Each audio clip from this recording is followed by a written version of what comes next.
In this video, we will discuss about a relatively new concept that is rarely discussed in Python community, that is enforcing some rules on arguments that we pass into methods or any functions in Python. Before actually discussing how we can enforce rules on the arguments that will be passed into methods, we'll discuss about some familiar concepts or some terms that we have to be clear of before actually trying to understand this concept. That is, what are formal arguments and what are actual arguments. We'll see an example. Let's take this method. Here there is method 1. Method 1 definition is present here. So during definition there are some arguments that we give here for actually receiving some values when this method is actually called. So these arguments that we are placing here are called formal arguments. Next, what are actual arguments? When a method is actually being called, we'll send some actual values that have to be placed into these formal arguments. So those kind of arguments are called actual arguments. Throughout this video, our intention will be to pass these actual arguments into these formal arguments, so that if the order is changed, we can notice the difference. We'll just run and see this method once.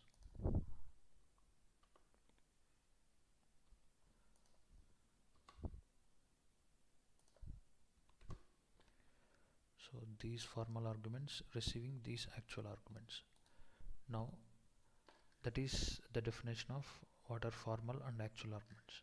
And there is one more classification for actual arguments, that is positional arguments, keyword arguments, default variable length and keyword variable length arguments.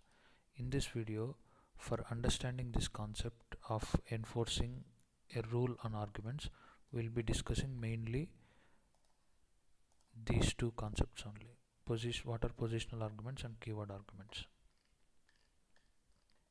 After that, we'll understand how we can enforce rules on these arguments for any method or a function. So what are positional arguments? In this example itself, these formal arguments are receiving these actual arguments through the order of their positions. So P1 goes to this, P2 goes to this, P3 and P4 respectively. So these are following their position of actual arguments to transfer their values into position of their formal arguments. So that is the way of transferring values in positional way. These are called positional arguments. Next, in positional arguments, if we change the order of the position, these values, our intention is to send P1 to POS1, but as we have changed the order, now P2 will be transferred into POS1, P1 will be transferred into POS2. I can even see that.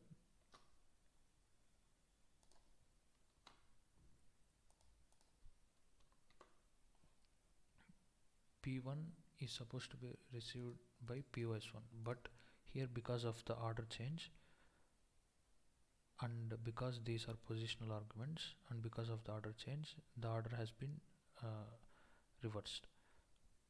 Next, we'll see what are keyword arguments. Suppose let's take a scenario where this method is defined somewhere else, and we know that there are 4 arguments called POS1, POS2 and 3 and 4, but we don't know in which order they are placed in.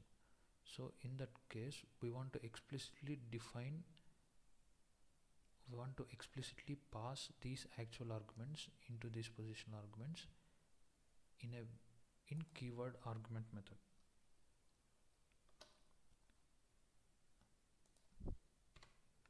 So here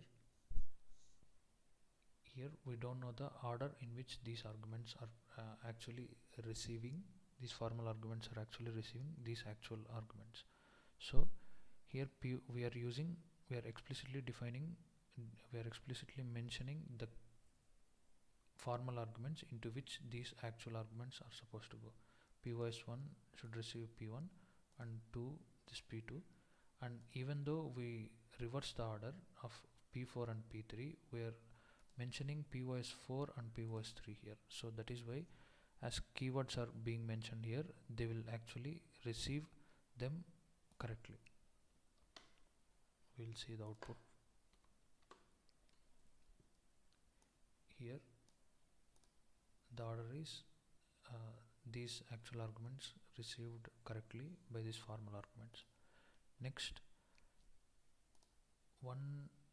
we'll see if we can do a mix of both, a mix of positional way of sending and keyword way of sending these arguments.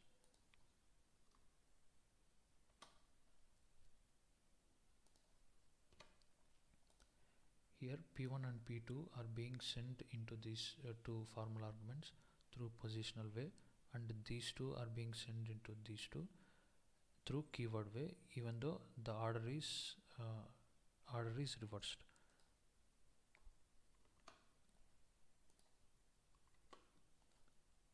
Here here the order is correctly received by formal arguments. So we can do a mix of both, but there is an order that has to be followed here as well. Let me give you an example.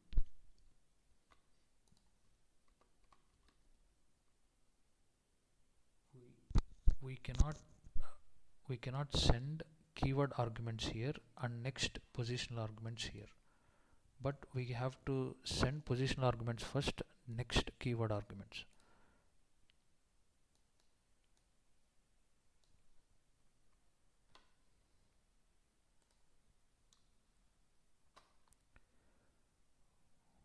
We will make them as keyword arguments.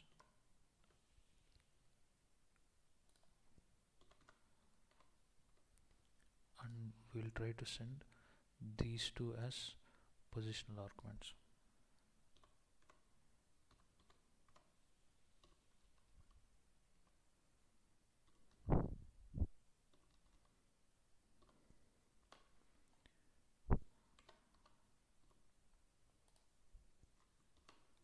So here itself it is raising an error saying positional arguments cannot appear after keyword arguments.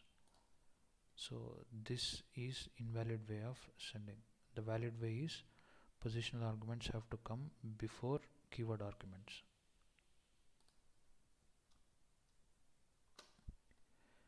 Okay, now as we have understood this concept, next we'll try to understand enforcing rules on the arguments that are being received in the function. So if we try to study here, there are 1 2 3 4 5 arguments are there. So what does placement of slash and star in the middle of these arguments will actually do to these arguments? If we study here, positional only means these arguments have to be received through position only, means this slash is making sure that whatever the arguments that are to the left of the slash will be received through positional arguments only. And next we'll see this. So whatever the arguments that are placed to the right of the slash and left of the star, they can be either positional or keyword. And next, whatever the arguments that are placed to the right of the star, they have to be keyword only. We'll see some examples here.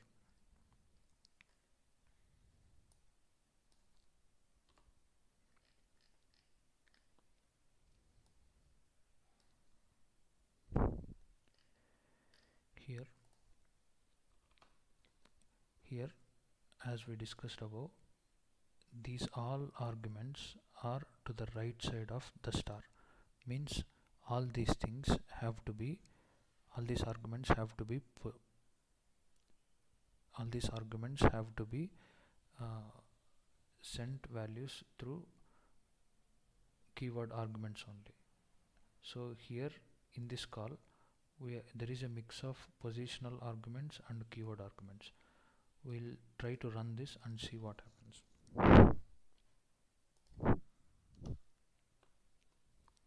So the error is takes 0 positional arguments, means while definition itself the interpreter understood like the all these arguments are to the right side of the star, means all these arguments have to be keyword arguments only, but during the method call we are sending two arguments through positional arguments, not through keyword arguments. So it is raising an error like two positional arguments have been detected, but all of them have to be keyword arguments only. So we'll convert them to keyword arguments.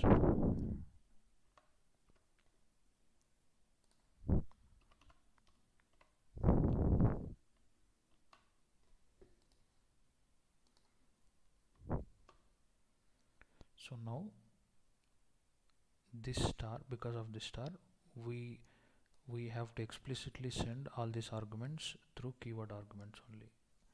So that is a way of enforcing developer enforcing a rule on these arguments to the user on how he is supposed to send these arguments. Now we have seen the example of using star. Now we will see the example of using slash, forward slash. We'll comment this out. We'll uncomment this.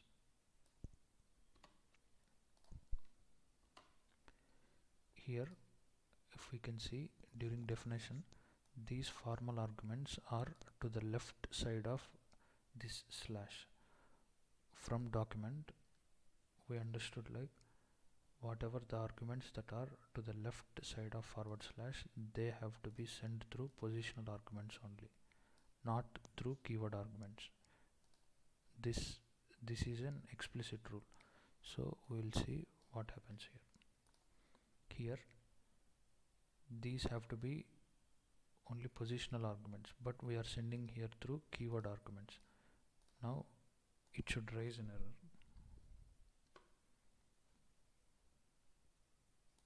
Got some positional only arguments passed as keyword arguments. So here interpreter understood that these all arguments are positional only arguments. Next it detected that during the call we are passing the arguments through keyword arguments, so it is raising the error. This is so the presence of this slash is enforcing the rule of passing these arguments through positional only, not keyword. We'll see positive scenario.